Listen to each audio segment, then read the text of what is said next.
एक महत्त्वाची बातमी, हिंजवडीच्या एंट्री पॉइंटचं अतिक्रमण आता हटवलं गेलेलं आहे।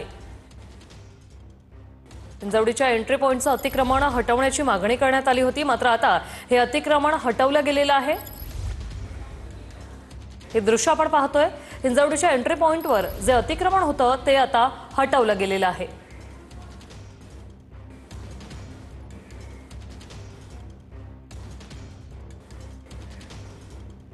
पुण्यातली ही दृश्य आपण पाहतोय। पुण्यातल्या हिंजवडी मध्ये एंट्री पॉइंट जवळ जे अतिक्रमण होतं ते हटवलं गेलेलं आहे। पिंपरी चिंचवड पालिकेने ड्रोन दृश्य जी आहेत ती सध्या प्रसिद्ध केलेली आहेत।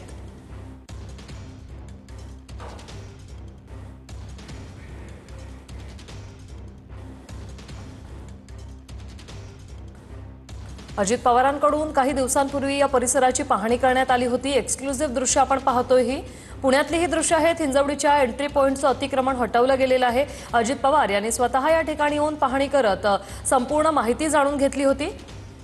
हिंजवडीच्या एंट्री पॉइंटचं अतिक्रमण हटवण्यात आलेलं आहे।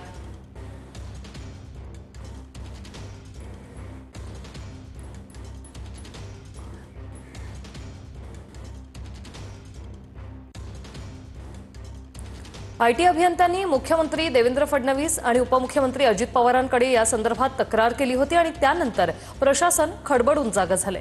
हिंजवडीत प्रवेश करताना आणि घरी परतताना भूमकर चौकात ही अभूतपूर्व वाहतूक कोंडी होत होती आणि त्यामुळे हे अतिक्रमण आता हटवण्यात आलेलं आहे।